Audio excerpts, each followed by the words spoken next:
그는 보이지 아니하는 하나님의 형상이시요 모든 피조물보다 먼저 나신 이시니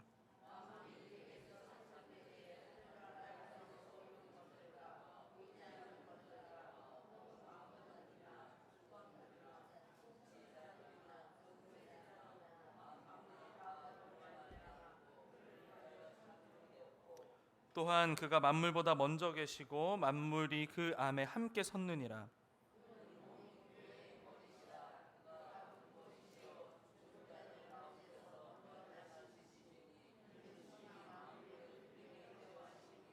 아버지께서는 모든 충만으로 예수 안에 거하게 하시고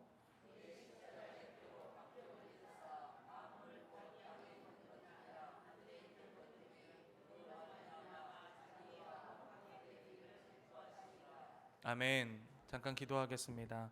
하나님, 오늘 우리에게 예배할 수 있는 시간 허락하여 주셔서 감사합니다.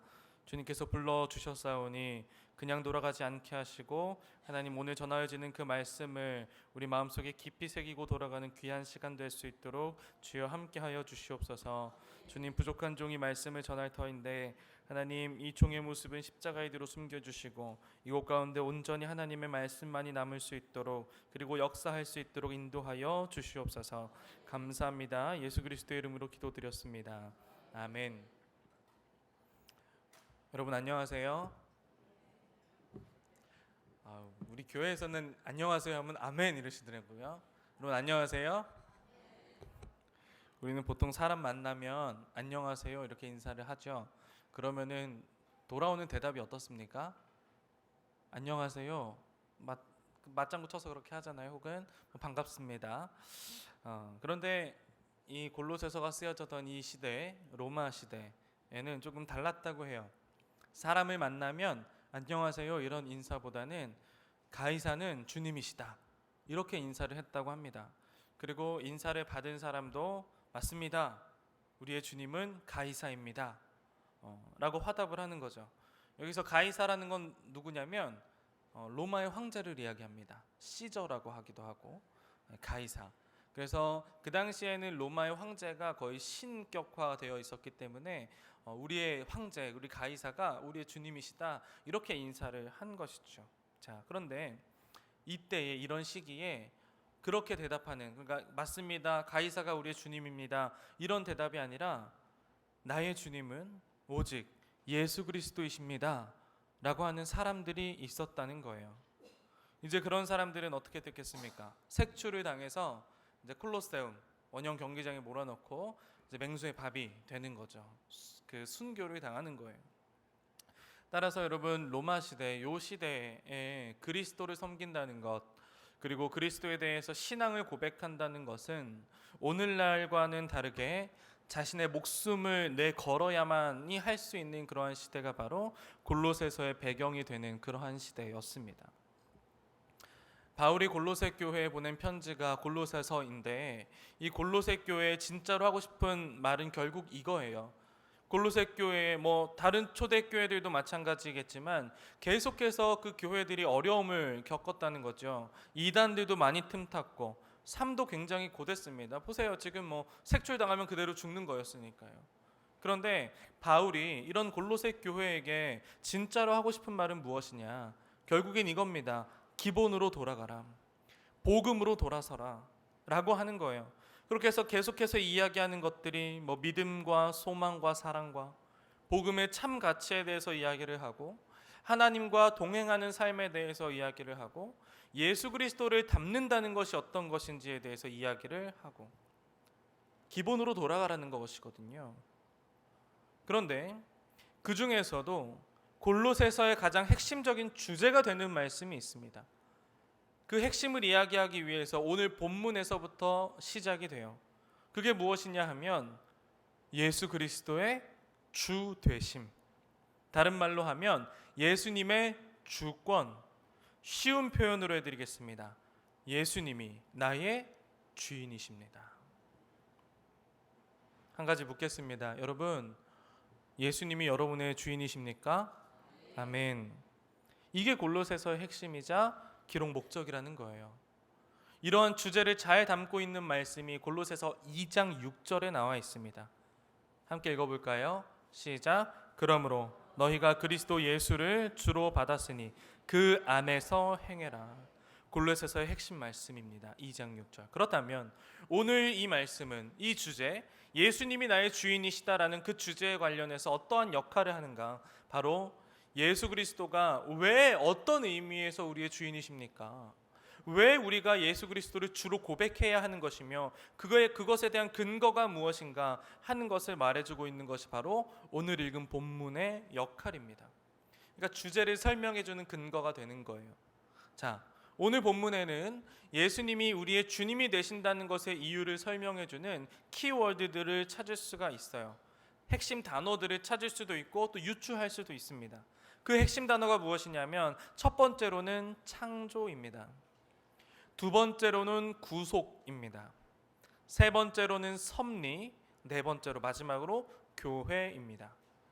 그러니까 그리스도가 우리의 주인이 되신다는 것이 이 네 가지의 단어들, 시각으로 설명되어질 수가 있는 거예요. 자, 오늘 이 네 가지 핵심 단어들을 잘 살펴보면서 왜 예수님이 우리의 주인이신가 하는 것을 함께 나눴으면 좋겠습니다.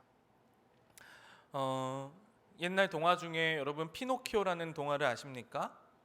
피노키오는 뭘로 만들어졌어요? 나무로 만들어졌고 거짓말을 하면 코가 계속 자라죠. 자, 그 피노키오라는 그 목재 인형의 주인이 누군가요? 당연히 그 피노키오를 만든 사람이죠. 이제 목수 제페트라고 하는 목수인데 제페트가 장작을 깎아서 피노키오를 만들어냈잖아요. 창조해냈잖아요. 자, 여러분 예수님이 우리의 주님이 되시는 첫 번째 이유가 무엇이냐 하면 그리스도께서 우리를 창조하셨기 때문입니다. 토기장이신 주님께서 우리를 빚으신 거예요. 15절 말씀을 함께 보겠습니다. 시작. 그는 보이지 아니하는 하나님의 형상이시요 모든 피조물보다 먼저 나신 이시다. 자, 그는 누구예요? 그는 예수님이죠. 즉 예수님은 보이지 아니하는 하나님의 뭐다?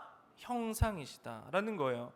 요한복음 14장 9절에 예수님께서 빌립에게 이런 말씀을 하십니다. 예수께서 이르시되 빌립아 내가 이렇게 오래 너희와 함께 있었으되 네가 나를 알지 못하느냐? 나를 본 자는 곧 누구를 보았거늘 아버지를 보았거늘 어찌하여 아버지를 보이라고 하는 것이냐? 여러분 인간은 하나님을 볼 수가 없어요. 하나님은 형상이 없으신 분이기 때문에 그래요. 시각적으로 볼 수 없다는 거예요. 그런데 볼 수 없는 하나님을 볼 수 있도록 하신 분이 한 분 계시는데 그게 누굽니까? 예수 그리스도라는 겁니다. 결국 이것은 무엇을 뜻합니까? 예수님은 하나님이시다. 기독교의 핵심 교리 중에 삼위일체라는 교리가 있습니다. 성부 하나님, 성자 하나님, 성령 하나님이 하나라는 거예요. 예수님은 하나님이시라는 겁니다. 그런데 그 예수님이 하나님이신 예수님이 어떤 분이래요? 15절 말씀 보니까 하나님의 형상이시고 모든 창조물보다 먼저 뭐 하신 분이에요? 나신 분이다. 이것과 비슷한 표현이 17절에도 나와 있습니다. 또한 그가 만물보다 먼저 계셨다 이렇게 나와 있어요. 자, 그런데요 여러분 여기서 정말 중요한 것이 있어요. 우리가 이 골로새서 1장 15절 말씀을 잘못 읽으면 자칫 오해할 수가 있습니다. 보세요. 그는 보이지 아니하는 하나님의 형상이시요 모든 피조물보다 먼저 나신 이시니. 자, 예수 그리스도가 모든 피조물보다 먼저 뭐 했다고? 나셨다고 표현하고 있죠. 문제는 뭐냐면 이 부분을 읽을 때 마치 예수 그리스도가 나셨으니까 태어나셨으니까 다른 피조물보다 먼저 뭐 했다? 창조되었다라고 하는 의미로 받아들일 수가 있어요. 영어 성경에도 보면은 first born이라 그래서 태어나다라는 그런 의미의 어떤 영어 단어를 썼어요.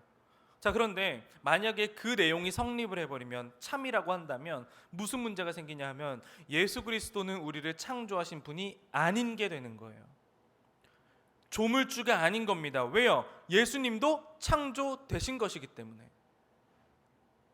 예수님도 우리랑 똑같은 피조물이 되어버리시는 거예요. 그러면 우리가 예수님을 주님으로 여길 필요가 없게 되는 겁니다. 왜요? 여러분 사도신경 한번 읽어볼까요? 시작. 전능하사 천지를 창조하신 하나님 아버지를 내가 믿사오며. 자, 여러분 우리는 믿는데 누굴 믿어요? 천지를 창조하신 하나님 아버지를 믿어요. 천지를 그러니까 창조되신 예수님을 믿는 것이 아니라 창조하신 분을 믿는 거예요. 그런데 예수님이 태어나셨다라는 말이 이게 성립이 되어버리면 예수님은 천지를 창조하신 것이 아닌 거예요. 그러니까 예수님을 믿을 필요가 없게 되는 것이죠. 자, 그러면 이렇게 생각하시는 분이 계실지도 몰라요. 아니, 전도사님, 예수님은 마리아를 통해서 태어나셨잖아요. 그렇죠, 태어나셨죠. 그런데 그건 뭐예요? 예수님이 원래 하나님 우편에 앉아 계셨는데 이제 이 지구에서의, 이 땅에서의 사역을 감당하시기 위해서 그냥 마리아의 몸에서 태어나신 그냥 그 과정일 뿐이고, 예수님의 본질은 계신 거예요. 하나님과 함께. 자, 여러분, 15절 말씀에 그렇다면 나타라는 표현이 무슨 뜻일까? 이것은 사람을 낳을 때 쓰는 표현이 아닙니다. 보통 이단 중에 여호와의 증인이라고 하는 이단이 이걸 잘못 해석해서 이렇게 이야기를 해요. 그들은 뭐라고 하냐면 예수님은 모든 피조물 중에서 가장 먼저 창조된 분이다, 이렇게 이야기를 합니다. 그러니까 뭐 하나님을 아버지라고 표현하고 인간을 자녀라고 표현한다면 예수님은 첫째 아들이다, 이렇게 이야기하는 거예요. 그러니까 문자 그대로 해석을 하는 것이죠. 여러분, 이렇게 되면 예수님의 주권은 사라져 버립니다. 우리가 예수님을 주인으로 모실 필요가 없게 되는 거예요. 왜? 우리랑 똑같은 사람이니까. 자, 지금 잘 이해하면서 따라오신지는 모르겠는데 이 나타라고 하는 표현을 헬라어 원어로 표현하면 프로토토코스라고 하는 표현을 씁니다. 여러분, 이것을 기억하실 필요는 없어요. 그런데 이 단어가 다른 성경 말씀에는 어떻게 기록되었는가를 잘 보니까 시편 89편 27절에 이런 말씀이 있습니다. 다윗을 장자로 삼았다 라는 표현이 나오는데, 여기서 장자라고 하는 이 표현이 프로토토코스라고 하는 단어예요. 그런데 다윗이 여러분 장자입니까? 다윗이 첫째 아들이었어요? 아니요, 그렇지 않았습니다. 다윗은 8번째 아들이었어요.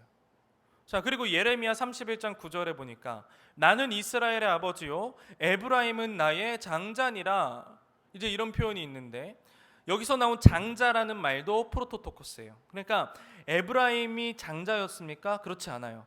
혈통상 차남이었거든요. 그렇다면 왜 8번째 아들인 다윗에게 그리고 차남이었던 에브라임에게 장자라고 하는 표현을 썼을까? 여러분, 그 다윗과 에브라임의 공통적인 특징이 무엇인 줄 아십니까? 그 둘의 특징은 바로 다른 형제들보다 뛰어났다는 거예요. 시간상 일찍 태어나서 장자라는 표현이 붙은 것이 아니라 그들의 어떤 신앙의 상태나 어떤 능력들이 다른 형제들보다 뛰어났기 때문에 장자라고 하는 표현을 쓴 겁니다. 여러분, 예수 그리스도에게 이 프로토토코스라고 하는 나타라는 장자라는 표현을 쓴 것은 예수님이 첫 번째 피조물이어서가 아니라 예수님은 모든 피조물보다 뛰어나신 분이시기 때문에 쓴 거예요. 여러분, 우리가 자주 하는 찬양 중에 이런 찬양이 있습니다.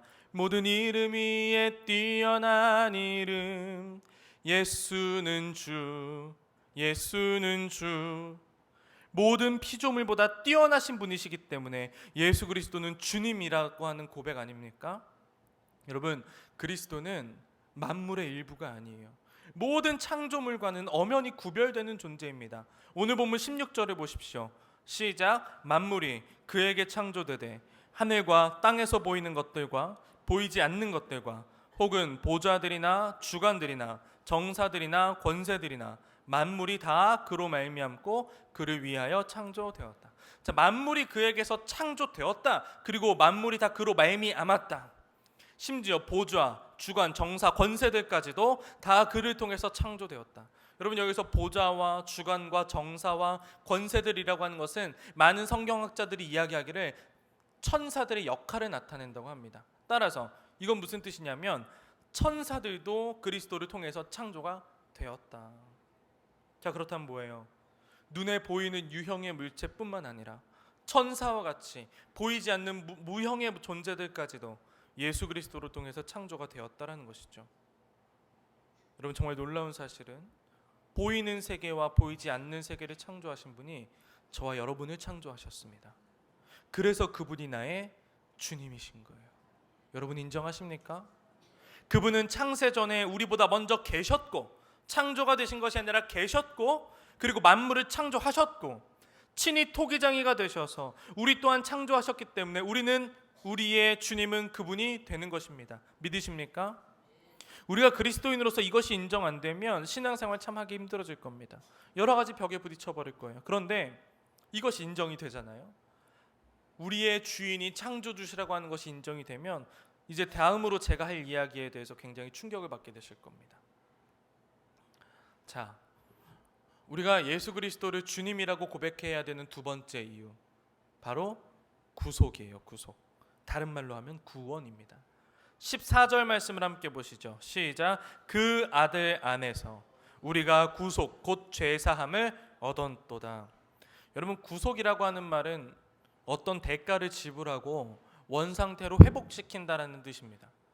여러분, 위대하신 그리스도께서 우리를 창조하신 그 역사에도 불구하고 인간은 그 주님을 바라보지 못하고 여전히 세상에서 표류하고 방황하고 있어요.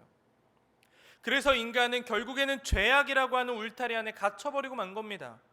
그런데 이 울타리에서 빠져나와서 다시 빛의 자리 가운데 나아가려면 그냥 나갈 수가 없어요. 뭔가가 필요합니다. 그래서 히브리서 9장 22절은 이렇게 이야기합니다. 율법을 따라 거의 모든 물건이 피로써 정결하게 되나니 피 흘림이 없은즉 사함이 없느니라. 여러분, 대가가 필요하다는 거예요. 그런데 그 대가가 무엇이냐 하니까 피 흘림이래요. 피 흘림. 언젠가 번제에 대해서 말씀을 나눈 적이 있는데요. 구약 시대에 이스라엘 백성들이 지은 죄들을 사함받기 위해서는 동물을, 정결한 제물 동물을 잡아다가 이제 안수하고 죽이고 가죽을 벗기고 각을 떠서 태워야 죄가 사해졌다고 했어요. 뭐예요? 인간이 죄악이라고 하는 울타리 안에 갇혀 있다가 빛의 자리 가운데 나아가기 위해서는 대가가 필요한데 그 대가가 뭐예요? 피 흘림이다. 즉 죽음이다라는 거예요. 피 흘리고 가죽이 벗겨지고 각이 떠지고 타들어가는 그런 고통이 있어야지만 우리가 그 죄악의 울타리에서 벗어날 수가 있다는 거예요. 여러분, 예수 그리스도께서 그 피 흘림을 대신해 주셨습니다. 아멘. 그렇다면 그 피 흘림이라고 하는 과정을 통해서 비춰지는 창조주 되신 예수님의 우리를 향한 사랑이 얼마나 크고 놀라운 것인지도 이해가 되십니까? 이러한 이야기가 있어요. 평생 소원이 통나무 배 타는 한 사람이 있었습니다. 그런데 그가 밀림에서 이제 큰 나무가 쓰러져 있는 것을 보고 그것을 잘라다가 이제 나무로 배를 만들기를 시작해요. 나무를 자르고 다듬고 서로 잇고 붙이고 엄청난 정성과 시간과 땀을 쏟아서 결국에는 통나무 배를 완성을 했대요. 그것은 이제 온전히 그가 손수 만든 작품인 거예요. 그런데 그는 자기가 이제 만든 그 배를 타고 강을 건널 때 너무나 행복했대요. 그러던 어느 날 밤에 그 지역에 큰 폭풍우가 친 거예요. 이제 통통 배를 집 앞에다가 묶어놓고 폭풍의 밤이 지나고 아침 일찍 이제 밖에 나가 보니까 집에 메어져 놨던 그 통나무 배가 없어진 거예요. 그래서 그는 자신의 작품에 대한 사랑 때문에 그 배를 막 찾아다니기로 결심을 해요. 강을 따라서 쭉 이제 내려가 보니까 강 하류에 있는 한 마을에 어떤 집에 자기 배가 이렇게 메어져 있는 것을 봤어요. 그리고 그 집주인에게 찾아가서 이 배가 내 배입니다. 내가 이러이러한 과정으로 이렇게 만들었습니다. 그렇게 설명을 하고 이제 달라고 하는데 그 집주인이 주질 않는 거예요. 아무리 설명을 해도 주지 않아요. 그래도 이 사람은 포기할 수가 없는 거예요. 그래서 흥정을 합니다. 그 집주인이랑 흥정을 해요. 그런데 집주인이요, 너무 큰 금액을 부르는 거예요. 하지만 이 사람은 남달리 애정이 있는 물건이라서 그 큰 금액을 치르고 이제 배를 찾아옵니다. 그리고 그 배를 타고 강을 쭉 건너면서 그는 이렇게 혼잣말로 속삭입니다. 배야, 내가 너를 만들었고 너를 잃어버렸지만 값비싼 대가를 지불하고 다시 샀으니까 너의 가치는 이제 2배야. 여러분, 이 사람이 그토록 소중하게 생각하고 사랑했던 그 배를 찾기 위한 대가는 돈 몇 푼 찾으러 다니는 수고로움일지 모르겠지만 예수 그리스도께서 우리를 찾기 위한 그 대가는 무려 생명을 거는 것이었습니다. 그 사람이 배를 직접 만든 주인이기 때문에 그 배를 그토록 사랑했던 것처럼 예수 그리스도가 우리의 주인이 되시기 때문에 우리를 그토록 사랑하시고 자신의 목숨을 대가로 내놓을 정도로 우리를 소중하게 생각하시는 것을 여러분 믿으시기를 소망합니다. 우리가 예수 그리스도를 주인으로 섬길 수 있는 이유는 예수 그리스도께서 우리를 피 흘림으로 구원하셨기 때문입니다. 이사야서 43장 1절에 이런 말씀이 기록되어져 있습니다. 야곱아, 너를 창조하신 여호와께서 이제 말씀하시느니라. 이스라엘아, 너를 조성하신 자가 이제 말씀하시느니라. 너는 두려워 말라. 내가 너를 구속하였고 내가 너를 지명하여 불렀나니 너는 내 것이라. 아멘. 우리를 창조하시고 조성하신 그리스도께서 우리에게 말씀하십니다. 신영아, 너는 두려워하지 말아라. 내가 너를 구속하였고 내가 너를 지명하여 불렀나니 너는 내 것이라. 여러분, 다시 한번 이 말씀에 자기 이름을 넣어서 따라해 보시겠습니다. 신영아, 너는 두려워하지 말아라. 내가 너를 구속하였고 내가 너를 지명하여 불렀나니 너는 내 것이라. 아멘. 이렇게 말씀하시는 그리스도의 음성을 들으시기를 간절히 소망합니다. 자, 우리가 그리스도를 우리의 주인으로 모셔야 하는 이유 세 번째입니다. 그리스도의 섭리가 있기 때문이에요.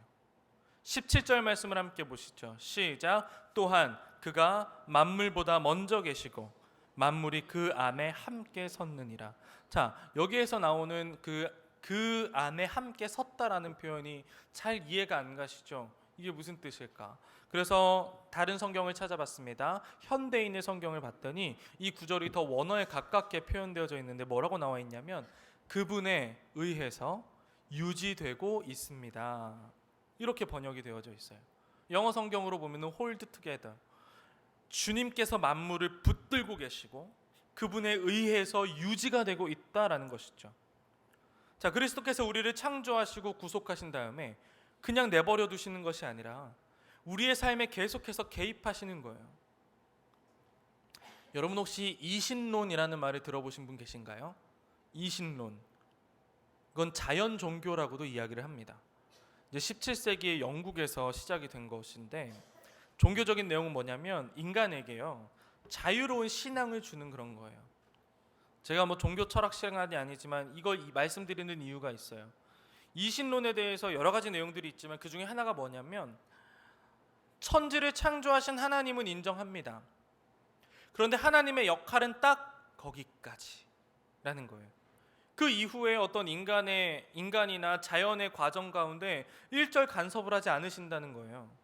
여러분, 마치 이것이 우주를 창조하신 하나님을 인정하는 것 같고 하나님이 계시는 것을 인정하기 때문에 뭐 사후의 세계가 있다는 것 또한 인정하는 것 같고 인간에게 하나님께서 큰 자유를 허락하신 것 같지만 이 이신론이 인정이 됐을 때 무슨 문제가 생기냐면 성경이 부정해집니다. 여러분, 특히 구약 성경의 내용이 뭐예요? 하나님께서 이스라엘을 택하셔서 이끌어 가시는 내용 아닙니까? 아브라함을 인도하여 내시고 모세를 통해서 출애굽시키시고 홍해를 가르시고 불기둥과 구름기둥으로 인도하시고, 그런데 그게 다 틀린 말이 되는 거예요. 왜? 하나님은 창조로서 그 사역이 끝났기 때문에. 그럼 우리는 구약 성경을 볼 필요가 없는 거예요. 이 신론이 맞다면. 그리고 또 하나, 우리가 기도하는 것이 아무런 의미가 없어집니다. 우리가 기도를 왜 합니까? 우리 삶의 문제들을 놓고 기도하는 거잖아요. 그런데 하나님께서 창조만 딱 하시고 우리 삶에 개입하지 않으시고 자유를 주신다면 우리는 기도할 의미가 없어지는 거예요. 하나님께서 내 삶에 역사하지 않으실 텐데. 여러분 어때요? 이 이신론이라고 하는 것이 별로 좋은 건 아닌 것 같죠? 그래서 우리는 이렇게 생각합니다. 우리는 기독교인이니까 우리의 삶은 이신론과는 거리가 멀어요 라고 생각하실지 몰라요. 그런데 여러분, 여러분의 생각과는 너무 다르게 저와 여러분의 삶은 상당히 많이 이신론화 되어져 있습니다. 현대인의 가장 큰 특징이 뭘까요? 젊으면 젊을수록 그 정도가 세지는데 뭐냐면 간섭받기를 싫어합니다. 중고등학생, 대학 청년들을 막론하고 우리는 누구에게도 간섭받는 것을 싫어해요. 내 마음대로 하고 싶어하고 내가 하고 싶은 것만 하고 싶고 내가 먹고 싶은 것만 먹고 싶고 내가 보고 싶은 것만 보고 싶고 누군가 내 인생에 터치하는 것을 너무나도 싫어한다는 거예요. 여러분, 이러한 현상이 극단적으로 치닫게 되면 우리에게는 더 이상 이웃이 필요 없어지고 공동체가 필요 없어지는 거예요. 신앙인은 다를까요? 아니요, 똑같습니다. 우리의 일상적인 삶에서도 이렇게 간섭을 받는 걸 싫어하는데 이러한 성향이 교회 안에서 나타나지 않겠냐고요.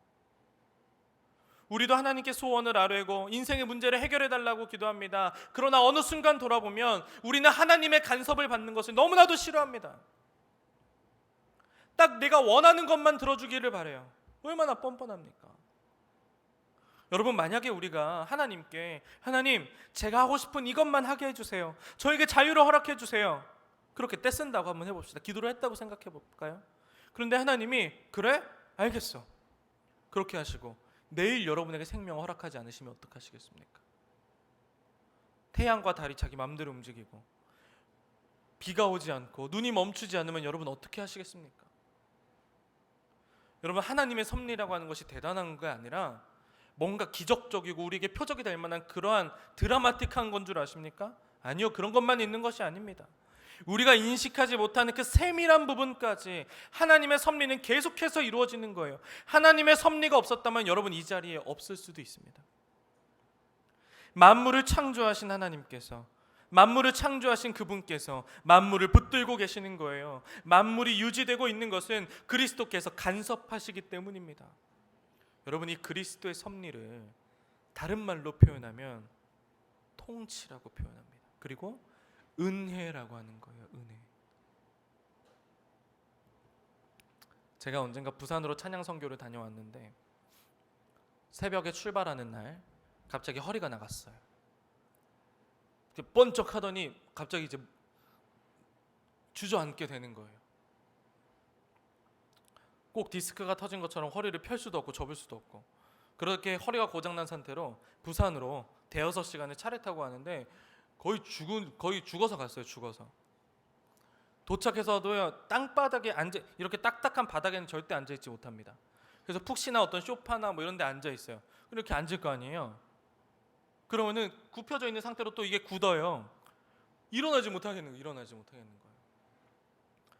그리고 그 다음 날 아침에 머리를 감는데 머리 감으려면 이렇게 숙여서 해야 되잖아요. 이게 숙여지지가 않는 거예요. 나는 분명히 머리를 감는다고 물을 했는데 샤워를 하고 있는 거예요. 샤워를, 옷 입고.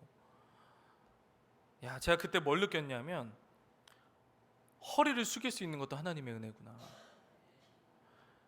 아, 그것도 하나님의 섭리구나. 여러분, 하나님께서 우리에게 허리를 지탱할 수 있는 힘을 주시지 않는다면 우리는 어떻게 될까요? 하나님께서 우리에게 볼 수 있는 은혜를 주시지 않는다면 우리는 어떻게 될까요? 하나님이 우리의 인생에 개입하지 않으신다면 과연 우리는 이 세상을 살아갈 수 있을까요? 여러분, 인간은 참 미련해서 하나님께서 나를 귀찮게 간섭하시는 것만 생각하고 겉으로 드러나지 않게 일하시는 하나님의 섭리에 대해서는 전혀 인식하지 않습니다. 그리고 하나님께 따지죠. 하나님, 나 좀 내버려 두십시오. 정말 내버려 두시면 어떻게 하실래요? 자녀가 자전거를 배워요. 자전거를 배우는데 아빠가 계속 이렇게 따라가요. 이게 붙잡고 따라가는 것이 아니라 막 비틀비틀 가는 그 자녀가 혹시 넘어지지는 않을까, 뒤에서 이렇게 막 따라간단 말이에요. 그러다가 혹시나 고꾸라지면 다시 일으켜 세워주고. 그런데 그 아이는 몰라요. 아빠가 뒤에서 나를 따라오고 있는지를 몰라요. 그런데 계속 따라가고 있는 거예요. 여러분, 이것이 하나님의 섭리입니다. 나는 자각하지 못하지만 내가 자각하지 못하는 그 어딘가에서 나를 계속해서 돌보시는 그 하나님의 은혜. 여러분, 우리의 주인이시기 때문에 하나님께서 그렇게 하시는 겁니다.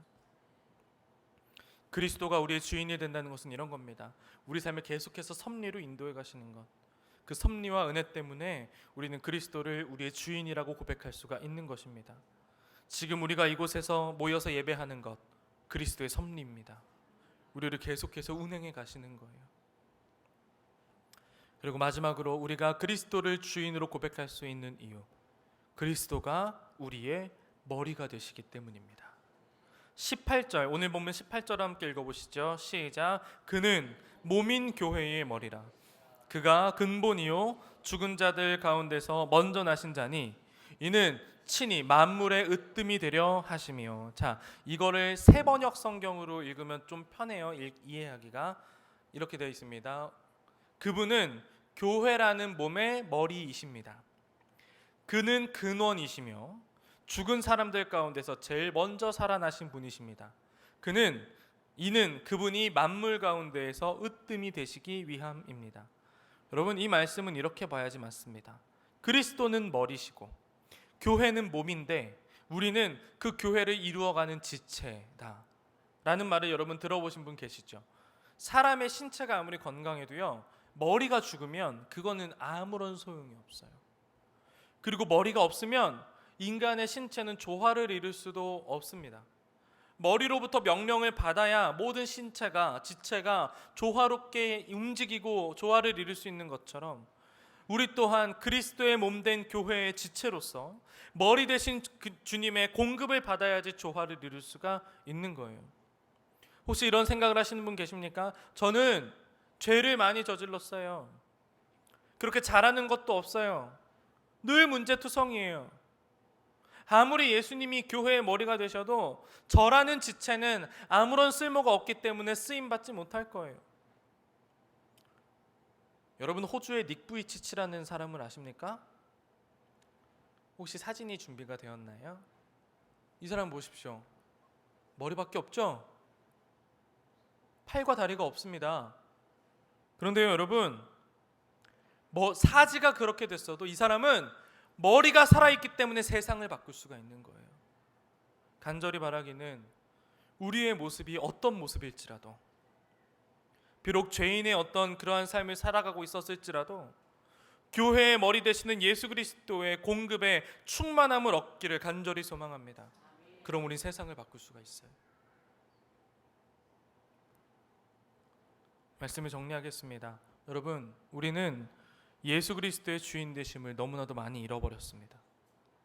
창조주 되신 주님께서 친히 자기를 십자가에 못 박아서 우리를 구원해 주신 것도 모자라 계속해서 내 삶에 역사하시고 은혜로 함께 하시는 그 그리스도의 은혜를 교회를 다닌다고 하는 우리가, 신앙이 있다는 우리가 너무 무감각하게 살아왔던 것은 아닌지, 제가 지난 주일날에 청년들한테 그런 이야기를 했습니다.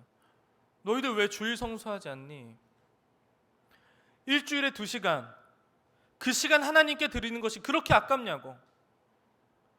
주일 껴서 놀러 갈 때요, 여러분, 놀러 가는 장소까지 차 타고 가는 2-3시간, 그 길바닥에 버리는 그 시간만큼도 예수님께 드릴 수가 없냐고. 여러분, 제발 우리 삶에 예수 그리스도를 주인으로 모시는 삶을 살았으면 좋겠습니다.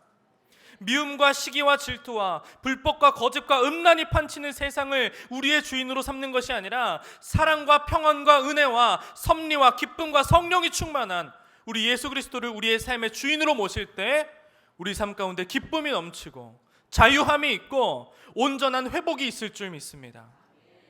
만물을 창조하시고 지금도 섭리로 은혜로 말미암아 운행하고 계시고 우리를 구속하시고 교회의 머리가 되셔서 교회 공동체를 조화롭게 하시는 그 그리스도의 주인 되심을 우리가 간과하지 아니하고, 만물을 창조하신 위대하신 하나님, 우리를 되찾기 위해서 피 흘림이라고 하는 대가를 지불하신 그 놀라운 사랑, 우리의 길잡이가 되셔서 섭리로 은혜로 함께 하시고 우리의 머리가 되셔서 조화롭게 하시며 공동체를 이루게 하시는 그 놀라우신 그리스도를 우리 삶의 주인으로 모시고 걸어가시는 우리 사랑하는 고천교회 성도들 되시기를 간절히 소망합니다.